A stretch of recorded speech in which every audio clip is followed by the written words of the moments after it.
Magandang araw! Tara po at mag-adventure sa kagubatan ng Danau. Ito nga po ay kung lalakarin mo, makakarating ka po rito ng 1 oras. Ayan po, dito po kami sa bundok. Hindi po kami naglakad niya, nagmotor nga lang po kami. Kaya po, madali lang po kami nakarating dyan sa gitna ng kagubatan. Ayan nga po, andito na po kami sa gitna ng kagubatan. Tara po, mag-tour! Ayan po, pababa po kami. Kasi po, pupunta po kami sa puno ng lansones.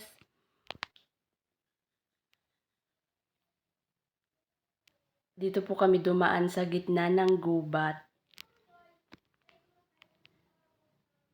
Ayan.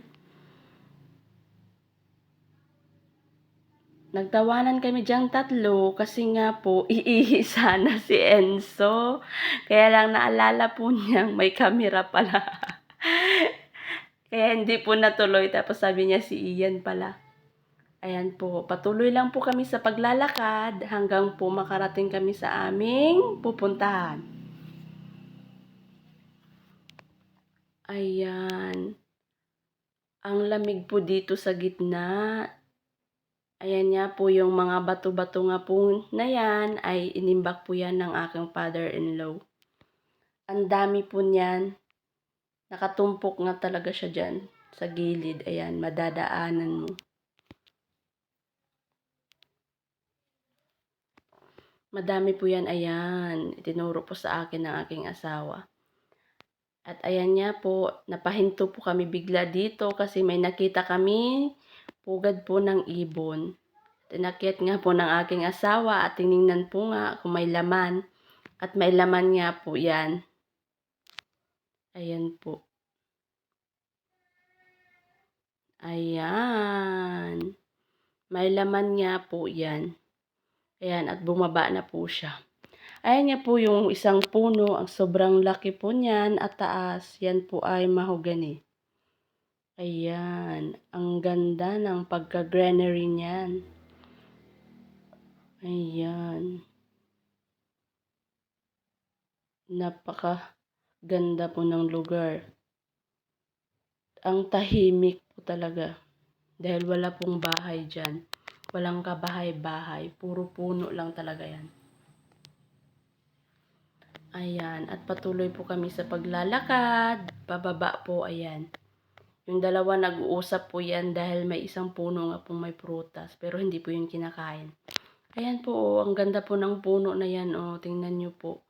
Mula dulo po hanggang baba. Ayan po yung kanyang design. Ang ganda po. Oh.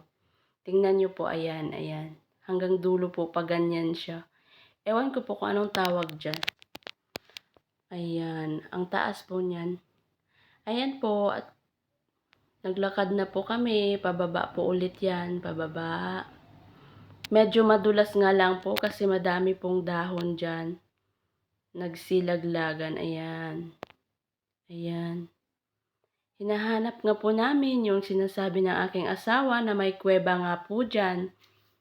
Ayan.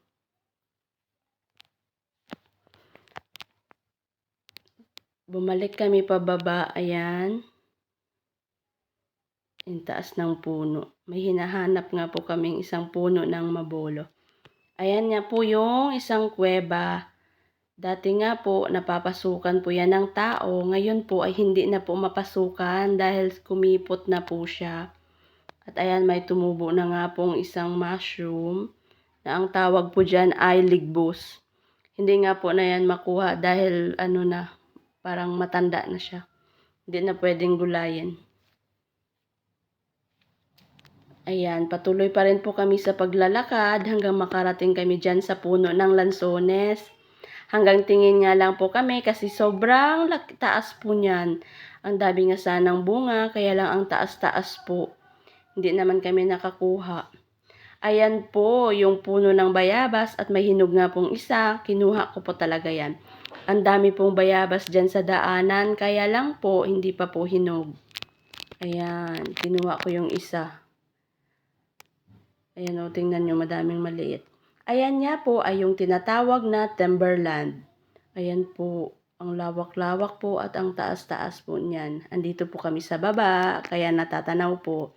Thank you for watching. Thank you for supporting. Please follow for more. Thank you.